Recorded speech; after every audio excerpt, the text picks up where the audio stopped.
Fast and efficient software is great. But without control, speed kills. Security provides the guidance systems. It lowers risk, increases reliability. I'm looking for the ones who know about security, the ones who advocate speed with control. These are the security champions.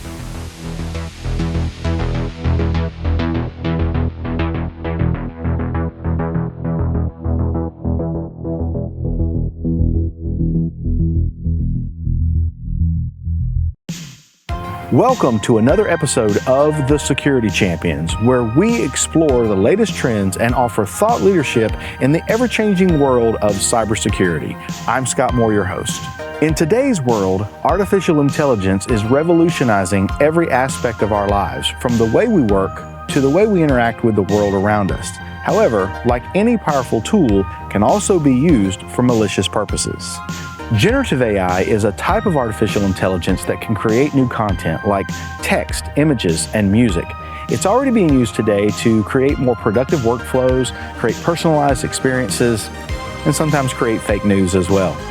It's also creating new concerns in the cybersecurity realm. We're going to talk about that today, and we'll be joined by Tom Ryan, founder of Asymmetric Response, and what AI's impact is going to be in the cybersecurity realm in the future. That's on today's episode of The Security Champions. Good to meet you, Tom. Thanks for being on the show. Yes, so, tell me, first of all, about you and maybe your background and what got you into AppSec. So, interesting journey here. So I always like coming out here to Black Hat and DEF CON, been coming since '99. Wow. Now, what got me into it is back then I was a developer, and we were creating the first Harry Potter website. So I always like to tell people Harry Potter got me into cyber. That's cool, actually. All right. Back then, people just hacked stuff, defaced it. It was a little 16-year-old kid, sort of like a lot of what you're seeing now. And it's just evolved. Okay. I always like to tell people where you are now in security, every 5 years, you're going to completely change what you're doing. I started off, doing the developer, then a network pen tester, then I got into AppSec. It was like 2002, back when it was Sanctum at the time, it was AppScan. So that's where my journey started. Then I started the New York OWASP chapter. There was 3 of us that did it. It was Stan Guzik. He's now the CTO of S&P Platts, another guy, Peter Stern, and myself. And then it just evolved, and then I stayed involved with it a long time. So tell me a little bit about how it's changed, because from other people that I talk to, it's always been like this Wild West cowboy thing that has slowly maybe gotten a little bit more organized, but has it? What do you think? Yeah, it's constantly evolved. So like I said, when I started off with Sanctum, that was back dynamic scanning. And then I had gone to work for Sigil, it was like back in 2008. And that got me more into the static analysis phase. But, I didn't just stay with Sanctum. Back when I went with, a couple of friends of mine, Dennis and Matt Fisher and them, worked for a company called WebInspect. I'm sure a lot of you remember that one. We literally worked right across the street from each other, and then I just started looking at all the tools. I always like to see what can it really do versus what marketing does. Like you go around Black Hat, everybody has leader in the space. It's like, man, it's like, do they use the same marketing company? I'm sure they do. It's the same statement. Everybody's the leading provider of X. Well, so you've attended these conferences before, and you're here this year. What is the hot button in AppSec that everybody's talking about or wants to talk about or needs to know more information about at these conferences? What's the biggest thing of interest? So one, I always say is, how the market's drastically changing, number one. And then all the key buzzwords. And how do you differentiate with those key buzzwords? It's like AI this, AI that. It's like, dude, AI has been around forever. You just never realized it. Right. And it's like, oh, it's going to steal our jobs. I'm like, from my experience with it, it kind of, it's like automation. It just speeds up the process. Is it going to steal everybody's jobs? No. Is it going to steal some? Yes. but that's the reality of everything. You look at the evolution of time, you don't see us building houses out of hammers and everything, like stone hammers and rock concrete. Remember the days when they used to build brick houses? Now they're all made out of wood. Mm-hmm. Yeah. It's just evolution and the way things work. I heard somebody say, AI is not necessarily going to steal your job, but people who understand how AI works and how to use it probably will. So correct. So that's maybe where we're going with that. Well, I got into AI back in 2019, and I'm like, because I started to see where it was going. Before that I played with it in Fortify. I'm like, okay, that's all right. And then I got into it from the security operations side, and I'm like, okay, this is interesting. And then I started to learn, ways to defeat it, ways to improve it, and then the human factor that corrupts it. So I know a few months ago you were talking about on LinkedIn how you kind of jumped into the whole chat GPT and generative AI. What was your conclusion from messing around with that? So one, it's constantly changing. Two, everybody's coming out with their own version of it. Okay, in October I'll probably be talking about a lot of commonalities of exploits I found in platforms, and I'm not talking prompt injections. I'm talking much deeper stuff where PII is totally going to get stolen. It's not somebody cut and pasted stuff. It'll be a lot deeper than that. And do you think that it helps the script kiddies more? Does it help everybody? Does it bring everybody's boat? Do they all rise with that, and then it just becomes a deeper war? Or it's two things. Okay, one, the script kiddies, they're going to love it. Okay, see what they can do, what they can't do. Like I wrote a couple of scripts there. I said, okay, do simple things. Okay, keep my machine from locking out. And then I looked at the code. I'm like, dude, they stole this from Stack Overflow. Right. This is the exact code from Stack Overflow. And then there were scenarios like, okay, this is interesting. Okay, it's going to help lazy people because it just created a 10-page slide deck for them. Mm-hmm. And they just go and import it. And then I'm sitting there, well, what if I can compromise this to do this and start? Because nowadays all we hear is you have everybody's AI version. Microsoft has Copilot, okay, which was originally GPT-3. And now since they did the whole big thing with OpenAI, we're going to see where it goes. I think the biggest problem that people are going to have is when they say, how do I turn it off? Okay, yeah, right. I don't want this in my organization. How do I disable it? Okay, yeah. Because from my experience from testing it out, you turn it off as soon as you reboot, it's automatically turned on. Right. Sort of like a lot of your features that happen on like your iPhone. You turn it off and then you got to go back and make sure nothing's changed. So Tom, I've always been told follow the money, right? So if we look at where the money is coming from, VC, investment firms, where they're putting their money, and I'm sure AI is a big part of that, but where do you see the money being invested? Because that's really where we're going to see the tools evolve towards in the next year or so. What are you seeing? So I see it a lot of different ways. So you see private equity buying up a lot of companies, and what they're doing with it, private equity does what private equity does. First thing they're going to do is shrink the headcount, see how much money they can make, what their IP is, how they can use it, leverage it. That's usually the first thing. Second thing you're starting to see is all the startups. The way they're getting funding has drastically changed, and the amount that they get for funding. So perfect example, my friend John's company, Halcyon. A couple of months ago, they got a Series A that was 50 million, okay? Because they have a specific target, okay? Ransomware was everywhere, so he created an anti-ransomware software that helps protect your, pretty much protect your information. Am I compromised? Can I, grab those keys before they encrypt everything? What's the value of that? So he has that and his whole team that do that stuff. And then you have like Horizon 3 AI. Right before we got here, we saw the big announcement. They got a 40 million Series C. And what they were doing is they were doing a lot of automated, pen testing, okay? Because that's the whole market. How do we do everything? But the problem is that the key thing that they leave out of everything is that human feature and the value or the problem of that human feature. Because the way I like to look at everything, humans are code. So you take their horoscope sign, okay? What can you tell from that? But then when you take AI and stuff and you go out to like LinkedIn, you do the semantic analysis on a person before you have that conversation with them.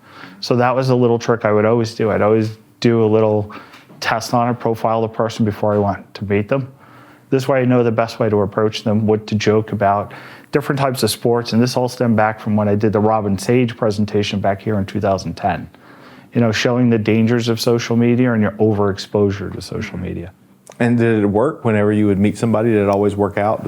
Oh, it's always worked out. Yeah. And that's always the key thing, because everybody says KYC, know your customer. Mm-hmm. Okay. How often do you go and research that customer, everybody on that meeting list, before you actually talk to them? Because I could tell you a lot of times I've been on calls where I want to hang up with this guy after 5 minutes. Yeah. So there's a social engineering part of all this as well, right? So how much does that play into everything else that's going on at the conference?